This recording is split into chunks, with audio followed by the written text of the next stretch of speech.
അൽത്താഫിന്റെ കെട്ടിയിട്ട കുതിര കെട്ടിയിട്ട പിന്നെ ഓടാൻ പറ്റില്ലല്ലോ. ഫഹദ് കുറെ മാനറിസംസ് കൊണ്ടുവരുന്നുണ്ട്.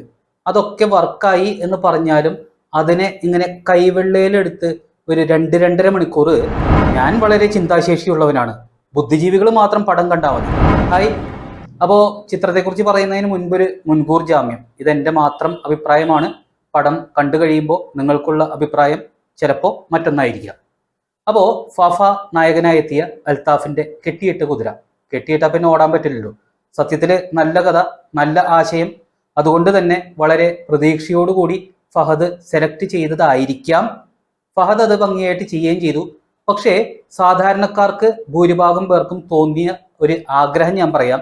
അൽത്താഫ് ഒരു പ്രസ് മീറ്റ് വിളിക്കുക, എന്നിട്ട് എന്താണ് സിനിമയിലൂടെ ഉദ്ദേശിച്ചത് എന്ന് വളരെ ലളിതമായിട്ട് ഒന്ന് പറഞ്ഞ് മനസ്സിലാക്കി തരാം. ചിലപ്പോൾ ജനങ്ങൾക്ക് മനസ്സിലായാലോ.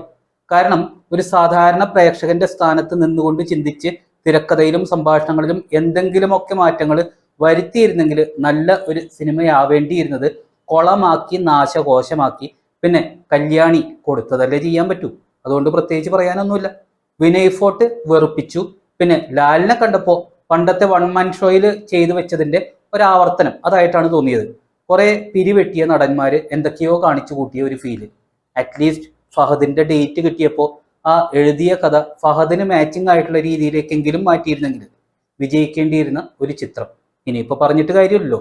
പക്ഷേ ഒന്ന് പറയാം, പാട്ട് ഗംഭീരമായിരുന്നു, വിഷ്വൽസ് നന്നായിരുന്നു, സ്ക്രീനിലേക്ക് നോക്കുമ്പോൾ റിച്ച് ഫീലായിരുന്നു. മാത്രമല്ല കുറെ സ്വപ്നങ്ങൾ കാണുന്ന, കോമയിലേക്ക് പോയ, നിറയെ മാനസിക സംഘർഷങ്ങൾ അനുഭവിക്കുന്ന കഥാപാത്രമായിട്ട് മാറാൻ ഫഹദ് കുറെ മാനറിസംസ് കൊണ്ടുവരുന്നുണ്ട്.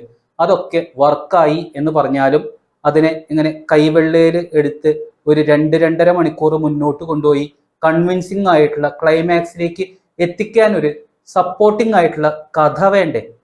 അതും പ്രേക്ഷകരെ കൺഫ്യൂസ് ചെയ്യിക്കാത്ത രീതിയിൽ മുന്നോട്ട് പോകുന്ന ഒരു കഥ അതില്ല. ഏതായാലും നിങ്ങൾ കണ്ടു നോക്ക്, വ്യത്യസ്തനായ ഒരു ഫഹദിനെ കാണാം. പിന്നെ ഞാൻ വളരെ ചിന്താശേഷിയുള്ളവനാണ്, ബുദ്ധിജീവികൾ മാത്രം പടം കണ്ടാൽ മതി എന്ന് തീരുമാനിച്ചിട്ടാണ് അൽത്താഫ് ഈ കഥ എഴുതിയത് എന്നുണ്ടെങ്കിൽ എന്താ ചെയ്യുക? അപ്പോൾ ബൈ ബൈ.